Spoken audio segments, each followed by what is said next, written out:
नमस्कार। आकाशवाणी से प्रस्तुत है समाचार संध्या।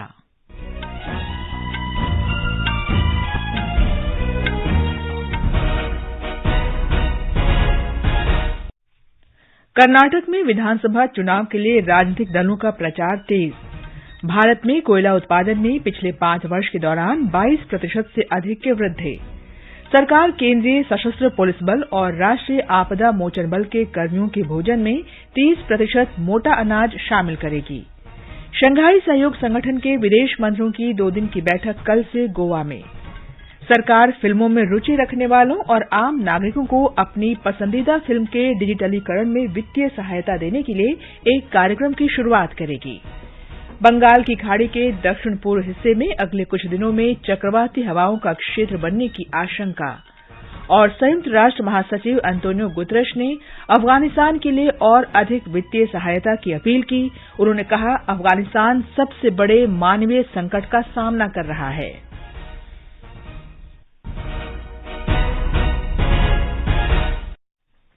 समाचार संध्या के साथ मैं कनकलता। कर्नाटक में विधानसभा चुनाव के लिए प्रचार जोर शोर से चल रहा है। भाजपा, कांग्रेस और जनता दल सेक्यूलर के शीर्ष नेता रोड शो, रैलियां और जनसभाएं कर रहे हैं। भाजपा के वरिष्ठ नेता और प्रधानमंत्री नरेंद्र मोदी ने प्रचार के दूसरे दिन आज 6 जनसभाएं और रैलियां की और एक मेगा रोड शो किया। उत्तर कन्नड़ जिले के अंकोला में श्री मोदी ने कहा कि भाजपा का संकल्प कर्नाटक को विनिर्माण, कृषि, मत्स्य पालन और बंदरगाह के विकास में महाशक्ति बनाना है। बेलगावी में एक जनसभा में श्री मोदी ने कहा कि राज्य के लोगों को कांग्रेस और जनता दल सेक्यूलर के शॉर्टकट गवर्नेंस और शॉर्टकट राजनीति से सावधान रहना चाहिए। इससे पहले दक्षिण कन्नड़ जिले के मूडबिद्रे में एक जनसभा में श्री मोदी ने राज्य में पहली बार मतदान करने वाले मतदाताओं से अपील करते हुए कहा कि उनका वोट राज्य का भविष्य तय करने में महत्वपूर्ण है। इस बीच कांग्रेस महासचिव प्रियंका गांधी ने विजयपुरा में एक रैली में भाजपा पर भ्रष्टाचार का आरोप लगाया। कर्नाटक अध्यक्ष डीके शिवकुमार ने मैसूर और हासन जिलों में प्रचार किया। ब्यौरा हमारे संवाददाता से।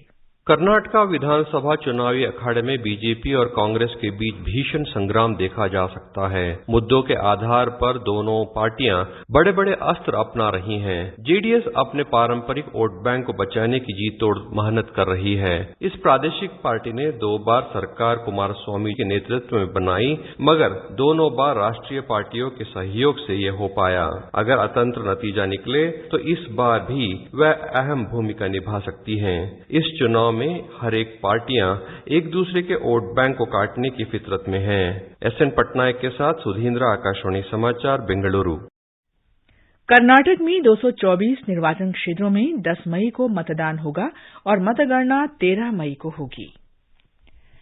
भारतीय जनता पार्टी के वरिष्ठ नेता और सूचना तथा प्रसारण मंत्री अनुराग सिंह ठाकुर ने आबकारी घोटाला मामले में जेल में बंद आम आदमी पार्टी के पूर्व मंत्री की तुलना शहीद भगत सिंह से करने की निंदा की है। श्री ठाकुर ने कहा कि पंजाब के लोग इसके लिए आम आदमी पार्टी को कभी क्षमा नहीं करेंगे। जालंधर में आज श्री ठाकुर ने शिरोमणि अकाली दल और भारतीय जनता पार्टी के बीच किसी भी गठबंधन की संभावना को पूरी तरह से खारिज कर दिया। उपराष्ट्रपति जगदीप धनखड़ ने कहा है कि राष्ट्रीय शिक्षा नीति 2020 भारतीयों के लिए एक बड़ा बदलाव लाएगी। इम्फाल में धनमंजुरी विश्वविद्यालय में उन्होंने कहा कि शिक्षा नीति न तो राजनीतिक नीति है और न ही राज्य नीति। ये एक राष्ट्रीय नीति है और इसे युवा पीढ़ी के लिए बनाया गया है। श्री धनखड़ ने कहा कि शिक्षा नीति छात्रों को उनकी क्षमता और प्रतिभा का पूरी तरह से उपयोग करने देती है। I will appeal to all of you. Look around. You will have an idea.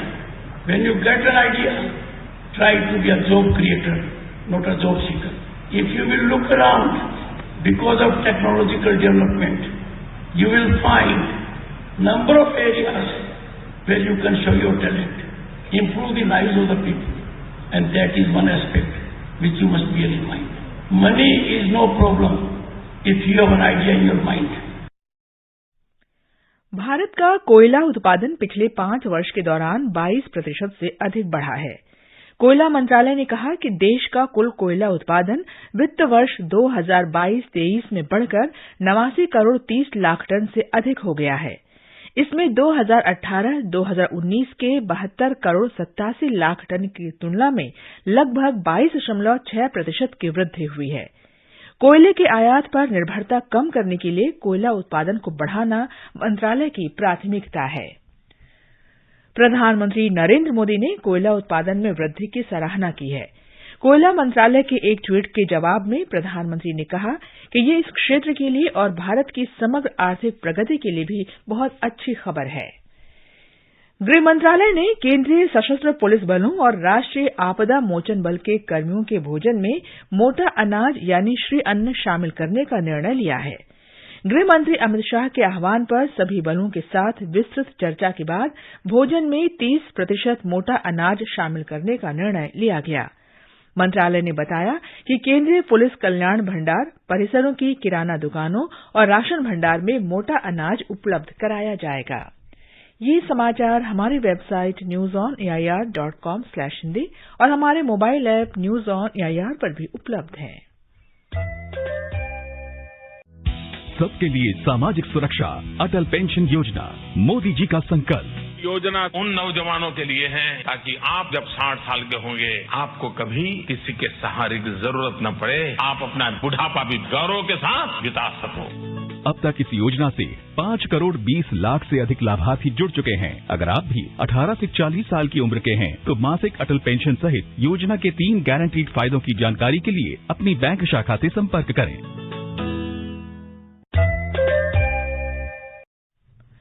समाचार संध्या में आपका फिर स्वागत है।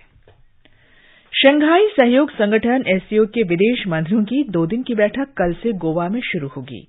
पाकिस्तान और चीन सहित 8 देशों के विदेश मंत्रियों के गोवा पहुंचने और बैठक में हिस्सा लेने की संभावना है। भारत ने पिछले वर्ष सितंबर में शंघाई सहयोग संगठन की अध्यक्षता संभाली थी। संगठन के सदस्यों में रूस, भारत, चीन, पाकिस्तान, कजाकिस्तान, किर्गिस्तान, ताजिकिस्तान और उज्बेकिस्तान शामिल हैं। वित्त मंत्री निर्मला सीतारामन ने कहा है कि सूक्ष्म, लघु और मध्यम उद्योग पर ध्यान देने और खाद्य सुरक्षा सुनिश्चित करने के कारण भारतीय अर्थव्यवस्था कोविड महामारी से उबर पाई है। दक्षिण कोरिया के इंचियोन में एशियाई विकास बैंक की 56वीं वार्षिक बैठक में उन्होंने कहा कि पूंजीगत व्यय पर भारत का ध्यान न केवल अर्धकुशल आबादी को लाभान्वित करेगा बल्कि अमृतकाल में कृषि, विनिर्माण और सेवाओं से अलग प्रमुख क्षेत्रों का पता लगाने में भी मदद करेगा। उन्होंने विश्व व्यापार संगठन से कृषि उत्पादों के व्यापार पर ध्यान केंद्रित करने का भी आह्वान किया। सूचना एवं प्रसारण सचिव अपूर्व चंद्र ने कहा है कि सरकार एक कार्यक्रम शुरू करेगी जिसके अंतर्गत फिल्मों में रुचि रखने वालों और आम नागरिक अपनी पसंदीदा फिल्म के डिजिटलीकरण के लिए वित्तीय सहायता दे सकते हैं। उन्होंने कहा कि सरकार जल्द ही हेरिटेज फिल्मों की एक सूची जारी करेगी और फिल्म में रुचि रखने वाले इस सूची से डिजिटाइज की जाने वाली फिल्म को चुन सकते हैं। सरकार 5000 से अधिक फीचर फिल्मों और लघु फिल्मों के डिजिटलीकरण का लक्ष्य बना रही है। उन्होंने कहा कि इनमें से 1400 फीचर फिल्में और 1100 लघु फिल्में पहले ही डिजिटाइज की जा चुकी हैं। श्री चंद्र ने यह भी बताया कि केंद्र सरकार जल्द ही national AVGC, animation, visual effects, gaming और कॉमिक नीति तथा एवीजीसी मिशन की घोषणा करेगी। गृहमंत्री अमित शाह ने आज तालकटोरा स्टेडियम में आयोजित एक समारोह में दिल्ली नगर पालिका परिषद के करीब 4400 अस्थायी कर्मचारियों को नियमित करने से संबंधित नियुक्ति पत्र वितरित किए। इस अवसर पर गृहमंत्री ने कहा कि ये नियुक्ति पत्र विभाग में 20 से अधिक वर्षों से अस्थायी रूप से कार्य कर रहे कर्मचारियों के जीवन में नई उम्मीद की किरण पैदा करेंगे। सभी को तो नियुक्ति पत्र मिलेंगे, आपकी एक पहचान बन गई, अब आप रेगुलर कर्मचारी हो, परंतु इसके साथ साथ आपकी जगह भविष्य में जो आएंगे वो भी डे 1 से नियुक्ति पत्र प्राप्त नहीं, रेगुलर ही होकर आएंगे। एक मानो में सिर्फ 4400 कर्मचारियों के लिए नहीं, आने वाले अनेक कर्मचारियों के लिए एक प्रकार से सुविधा का रास्ता खोलने का काम ये निर्णय ने किया है। ये समाचार आकाशवाणी से प्रसारित किए जा रहे हैं। ताजा समाचार जानने के लिए आप हमारे ट्विटर हैंडल @AIRNewsHindi को फॉलो कर सकते हैं। बदलो बदलो, आदत बदलो। मशीन में कपड़े डालने से पहले चेक तो कर लेते। बदलो बदलो, अब तो आदत बदलो। अब करीबी बैंक में जाकर फटे पुराने नोट्स बदलवाइए। अगर बैंक इनकार करे तो आरबीआई के ओम्बुड्समैन से शिकायत कीजिए। आरबीआई कहता है, जानकार बनिए, चौकन्ने रहिए। ये आकाशवाणी है। मौसम विज्ञान विभाग ने कहा है कि शनिवार को बंगाल की दक्षिण पूर्व खाड़ी के ऊपर चक्रवाती हवाओं का क्षेत्र विकसित होने की आशंका है। नई दिल्ली में मौसम विभाग के महानिदेशक मृत्युंजय महापात्र ने कहा कि इसके प्रभाव से रविवार के आसपास उसी क्षेत्र में कम दबाव का क्षेत्र बनने की संभावना है। इसके प्रभाव में south east bay of Bengal और इसका एडजॉइनिंग एरिया में ओशनिक कंडीशन डिस्टर्ब रहेगा। Sea condition rough to very rough हो सकता है। विंड स्पीड 40 से 50 किलोमीटर प्रति घंटा, गस्टिंग टू 60 किलोमीटर प्रति घंटा धीरे धीरे बढ़ सकता है 8 तारीख को 9 तारीख को। इसलिए जो small boat, small ships, trollers वगैरह के लिए इसलिए हम वार्निंग दिए हैं और एडवाइजरी इशू किए हैं कि fisherman south east bay of Bengal को 7 तारीख से नहीं जाना चाहिए। मौसम विभाग ने अभी तक तटीय क्षेत्रों से चक्रवात के पहुंचने का पूर्वानुमान नहीं लगाया है। श्री महापात्रा ने कहा कि मॉडल संकेत दे रहे हैं कि दबाव के चक्रवात में बदलने की संभावना है। बारिश पर मौसम विभाग ने कहा कि पश्चिमी विक्षोभ के कारण शनिवार से उत्तर पश्चिम भारत में फिर से बारिश होने की संभावना है। अगले 5 दिन के दौरान कहीं भी लू नहीं चलने की संभावना है। इस बीच राष्ट्रीय राजधानी के कुछ हिस्सों में ओलावृष्टि के साथ तेज बारिश हुई है। संयुक्त राष्ट्र महासचिव अंतोनियो गुतरश ने चेतावनी दी है कि अफगानिस्तान बड़े मानवीय संकट की ओर बढ़ रहा है और संयुक्त राष्ट्र मानवीय राहत योजना के लिए अधिक धन की जरूरत है। संयुक्त राष्ट्र प्रमुख ने ये बात कतर की राजधानी दोहा में अफगानिस्तान के बारे में हुई बैठक के बाद कही।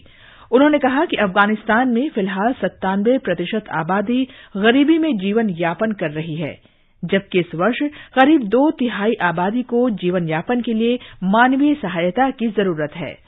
उन्होंने कहा कि संयुक्त राष्ट्र मानवीय राहत योजना के लिए 4 अरब 60 करोड़ डॉलर की जरूरत है, जबकि केवल 29 करोड़ 40 लाख डॉलर प्राप्त हुए हैं। इस तरह कुल मिलाकर 94% धन की कमी है। आज विश्व प्रेस स्वतंत्रता दिवस है।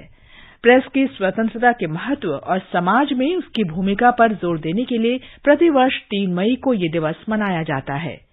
इस वर्ष विश्व प्रेस स्वतंत्रता दिवस का विषय है अन्य सभी मानवाधिकारों के संचालक के रूप में अभिव्यक्ति की स्वतंत्रता। मोहाली में आईपीएल क्रिकेट में पंजाब किंग्स का मुकाबला मुंबई इंडियंस के साथ जारी है। ताजा समाचार मिलने तक पंजाब ने 17 ओवर में 3 विकेट पर 166 रन बना लिए हैं। इससे पहले लखनऊ में चेन्नई सुपर किंग्स और लखनऊ सुपर जायंट्स का मुकाबला बारिश के कारण रद्द हो गया।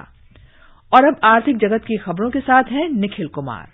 घरेलू शेयर बाजार में आज गिरावट देखी गई। बॉम्बे स्टॉक एक्सचेंज का सेंसेक्स 161 अंक नीचे आकर 61,193 पर बंद हुआ। नेशनल स्टॉक एक्सचेंज का निफ्टी भी 58 अंक लुढ़ककर 18,090 के स्तर पर पहुंच गया। अंतर बैंकिंग विदेशी मुद्रा बाजार में रुपया आज डॉलर के मुकाबले 5 पैसे मजबूत होकर 81.83 पर बंद हुआ। मल्टी कमोडिटी एक्सचेंज में जून के वायदा कारोबार वाला सोना 60,745 रुपए प्रति 10 ग्राम पर था। वहीं दूसरी ओर मई अनुबंध वाली चांदी 75,220 रुपए प्रति किलोग्राम पर थी और ब्रेंट कच्चे तेल की कीमत करीब $79 प्रति बैरल पर चल रही थी।